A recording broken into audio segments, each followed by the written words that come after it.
ఇక మెట్టల్ భూ కేటాయింపులు చట్టవిరుద్ధం.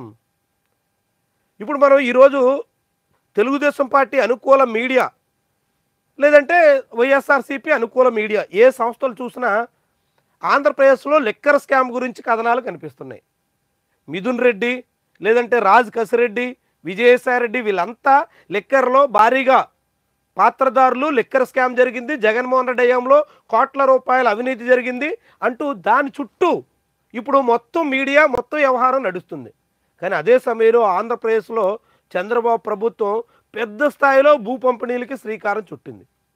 అంటే కారు చౌకగా విలువైనటువంటి కోట్ల రూపాయల విలువైనటువంటి భూముల్ని కొన్ని కంపెనీలకి కట్టబెట్టేస్తున్నటువంటి విషయం జనం దృష్టిలో పడకుండా, జనం ఆ అంశాల చుట్టూ చర్చించకుండా పక్కదారి పట్టించేటువంటి దృష్టితో ఇలాంటి లిక్కర్ స్కామ్ని ఇప్పుడు హఠాత్తుగా తెర మీదకు తీసుకొచ్చినట్టుగా మనం అనుమానించాల్సి వస్తుంది. ఎందుకంటే టీసీఎస్కి 21 ఎకరాల పైబడినటువంటి భూమిని 20 రూపాయలు కట్టబెట్టారండి. 21 ఎకరాలు వైజాగ్ ఋషికొండలో ఎకరం భూమి ఎంత ఉంటుందో తెలుసు కదా.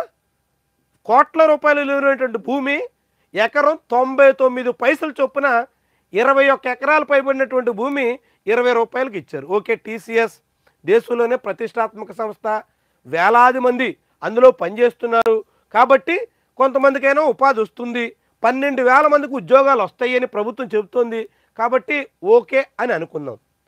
మరి అదే చంద్రబాబు నాయుడు అదే టీసీఎస్కి భూములు ఇచ్చినటువంటి రోజుని ఉస్రు యుఎస్ఆర్యు ఉస్రు అనే ఏమైనా పేరు ఎప్పుడైనా విన్నారా మీరు ఎవరైనా?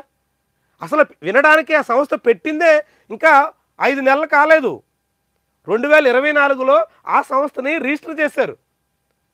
హైదరాబాద్లో ఉన్నటువంటి రంగారెడ్డి జిల్లాలో ఒక చిన్న అపార్ట్మెంట్లో ఆఫీస్ పెట్టినట్టుగా చూపించారు. 2024లోనే ఆ సంస్థతో రేవంత్ రెడ్డి ఒక ఒప్పందం కుదుర్చుకున్నారు, ఎంఓయు. ఇప్పుడు చంద్రబాబు ప్రభుత్వం 60 ఎకరాల భూమి కేటాయించిందండి.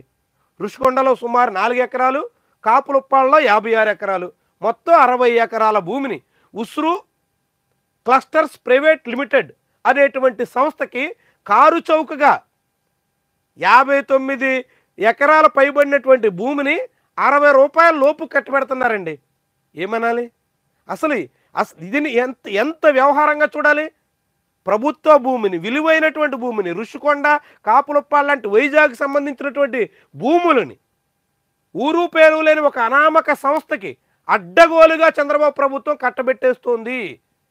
అత్యంత నామమాత్రపు ధరకి అధికారికంగా అప్పగిచ్చేస్తోంది. అసలు అందులో టీసీఎస్ అంటే 12,000 మందికి ఉపాధి కల్పిస్తారు కాబట్టి 99 పైసలకే ఇవ్వచ్చు అని కొందరు వాదిస్తారు. కానీ మరి ఈ ఉసురు అనేటువంటి సంస్థ ఎక్కడిది? ఎంతమందికి ఉపాధి కల్పిస్తుంది? ఎప్పుడు పెట్టారు? ఎలా వచ్చింది ఆ సంస్థ?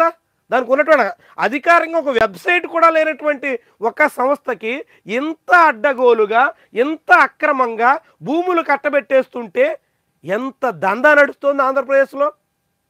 ఊరు పేరు లేనటువంటి సంస్థకు భూములు ఇచ్చారంటే అర్థం ఏంటి? దాని వెనకాల ఏమి నడుస్తోంది? ఎవరి అండదండలు లేకుండా, ఎవరి స్కెచ్ లేకుండా ఇంత పెద్ద మొత్తంలో భూదందా ఆంధ్రప్రదేశ్లో నడిచిపోతోంది. ఇంత పెద్ద భూదందా నడుపుతూ రెండో పక్క లిక్కర్ చుట్టూ జనాల్ని తిప్పే ప్రయత్నం చేస్తున్నారంటే ఏమనాలి దీన్ని? చాలా ప్రమాదకరమైనటువంటి వ్యవహారం ఇప్పుడు ఆంధ్రప్రదేశ్లో నడుస్తుంది. అదే సమయంలో మిట్టల భూముల కేటాయింపు చట్టవిరుద్ధం రాష్ట్ర ప్రభుత్వ ప్రధాన కార్యదర్శికి రిటైర్డ్ ఐఏఎస్ ఈఎస్ శర్మ లేఖ రాశారు. మిట్టల పేరుతో ఏపీఐఏసి సేకరించినటువంటి భూముల్ని, విలువైనటువంటి 2,000 ఎకరాల పైబడినటువంటి భూముల్ని కట్టబెట్టేసే ప్రయత్నం జరుగుతోంది. ఇది తగదు, ఇది చట్ట విరుద్ధం అంటూ ఈఏఎస్ శర్మ వాదిస్తున్నారు. మరి ప్రభుత్వం ఆగుతుందా? మిట్టల్లో వస్తే ఇంకేముంది, మొత్తం అదే అవుతుంది ఇది అవుతుందని చెప్తున్నారు.